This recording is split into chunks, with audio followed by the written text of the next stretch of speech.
A wonderful aroma. I feel more relaxed already. Would that I had sweetmeats to offer, but I travel light out of habit. There's plenty of hot water though, so please have as much tea as you like. Now then, will you tell us your tale?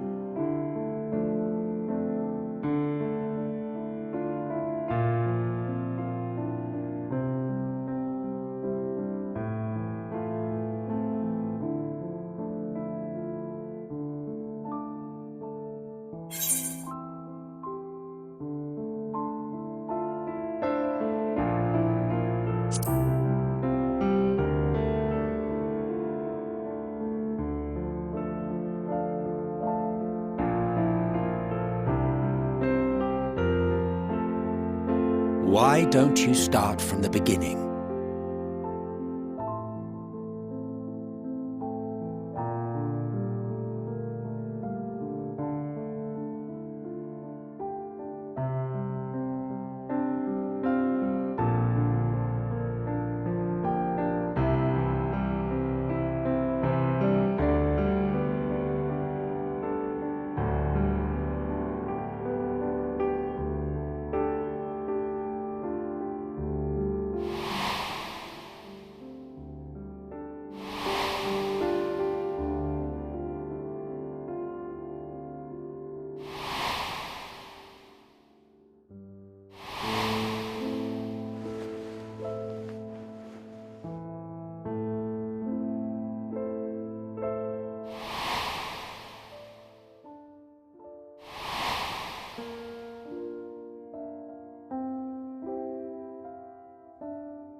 Preposterous!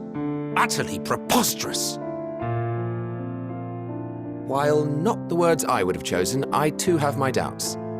Much of it borders on the incredulous. What of you, Vanar?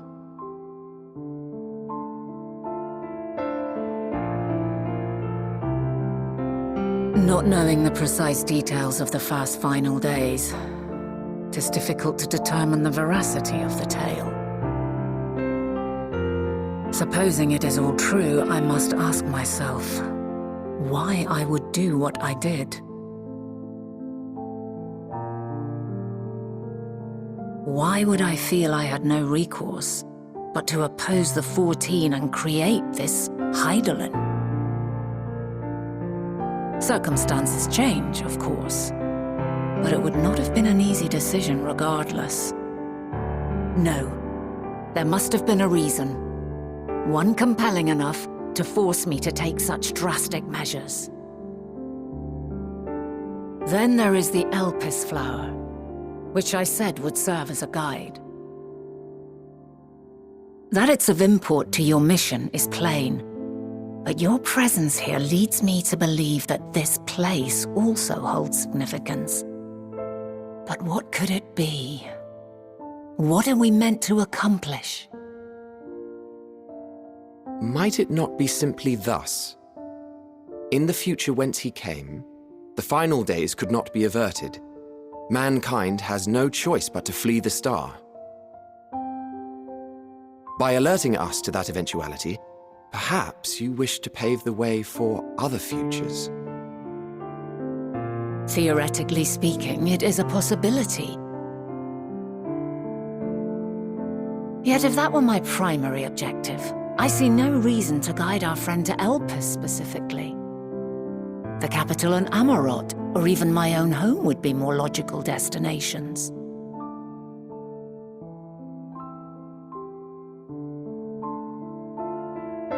True. I note also that Hydaelyn did not specify a point in time to which he must return. By this, it may be inferred that it was not critical that we should meet. Alternately, she had reason to believe that our paths would converge, coincidental though it may seem. This is quite a puzzle. And we do not have all the pieces. Hardly any. But we do have one immutable fact. If the final days are indeed as described, they will bring death to all that I hold dear. Yet despite being afforded long years of preparation, the only provisions I could make were for flight. Nay, my first and foremost endeavor would be to find a way to forestall the coming doom. Given that even the 14 failed, mayhap you deemed it impossible. Nothing is impossible. This I have always believed. And if Hydaelyn is indeed me, she would believe the same. Listen to yourself. Are you seriously entertaining the notion that you are a messianic figure in some far-fetched tale?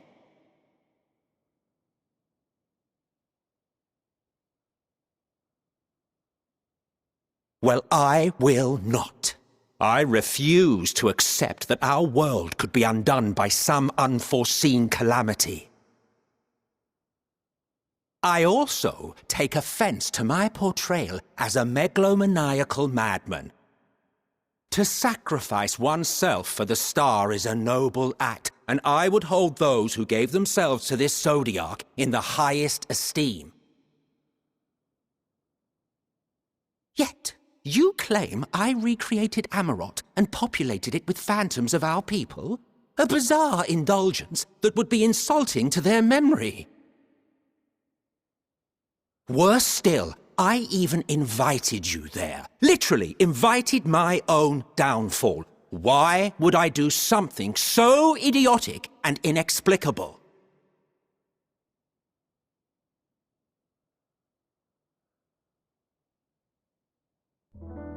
Now, I will allow that the hypothetical task of restoring our world would be daunting in the extreme. The thought of having to bear such a burden for 1,000 lives horrifies me. But I would never forsake my duty. I would never forsake my brethren.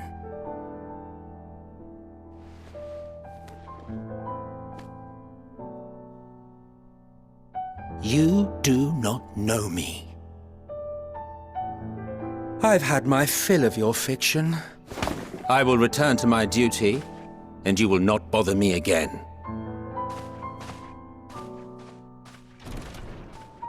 Emmett Selk! Wait!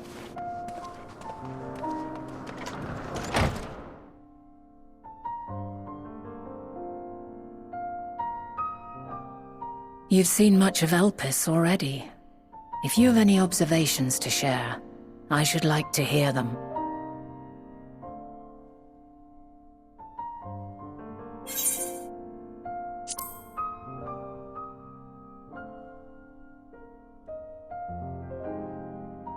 Ah yes, the energy distinct from ether.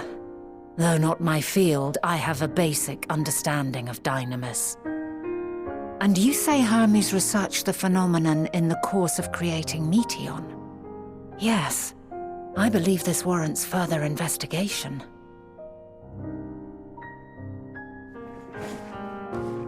With that settled, tis time for action. The missing pieces of the puzzle are here, I'm certain of it. And when you find them, the picture my future self has painted will be complete, and you will have your answer. Now suffice it to say, I will aid you in your quest.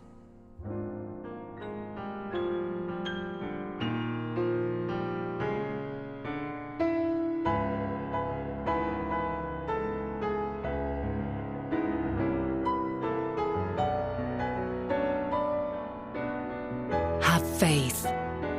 If Emmett Selk is the man Azum described to me, we've not seen the last of him.